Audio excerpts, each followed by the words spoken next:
राज्यामध्ये सध्या शेतकरी संकटात आहे आणि त्यामुळे राज्य सरकारने लवकरात लवकर शेतकऱ्यांना संपूर्ण कर्जमाफी द्यावी, तसेच अतिवृष्टीचे पंचनामे करून मदत देण्यात यावी या मागणीसाठी प्रहार जनशक्तीच्या वतीने आज परभणी शहरातील छत्रपती शिवाजी महाराज पुतळा परिसरामध्ये भजन आंदोलन करण्यात आले।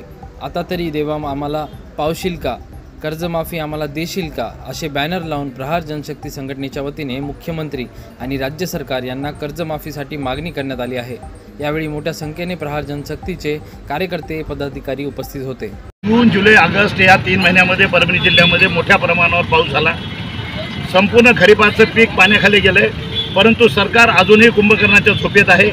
माननीय देवेंद्र फडणवीस साहेबांनी हा शब्द दिला होता की आम्ही कर्जमाफी करू। जेव्हा सन्माननीय बच्चूभाऊ कडू यांनी उपोषण केलं तेव्हा सरकार म्हणलं होतं की आम्ही कर्जमाफी करू, परंतु कधी तर दुष्काळ पडल्यावर। आता सगळीकडे ओला दुष्काळ आहे, अर्ध्याला अर्ध परभणी जिल्हा पाण्यामध्ये आहे, 100% खरीपाचं पीक संपलेलं आहे।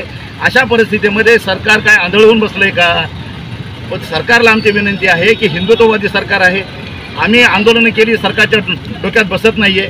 आज आम्ही देवाभाऊंना विनंती करतोय की आपण ह्या भक्तिमय मार्गाने आपल्याला विनंती करतोय की आपण आता तरी शेतकऱ्यांची कर्जमाफी करावी आणि परभणी जिल्हा ओला दुष्काळ जाहीर करावा आणि सरसकट कुठलाही पंचनामा न करता 75,000 रुपये हेक्टरी मदत द्यावी।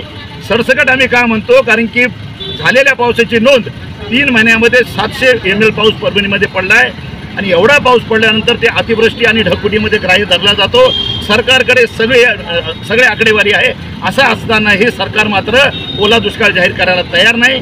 आज आम्ही विनंती करतोय, भविष्यामध्ये ह्या लढाया रस्त्यावरती लढल्या जातील। देवाला विनंती करतोय, म्हणजे आदरणीय देवाभाऊ जे परभणी जे महाराष्ट्राचं नशीबसुद्धा घडवतात आणि शेतकऱ्यांचं वाटोळं पण करतात, या देवाभाऊला आज आम्ही भक्तिमय मार्गाने विनंती करतो। प्रतिनिधी रियाज कुरेशी, DALP न्यूज, परभणी।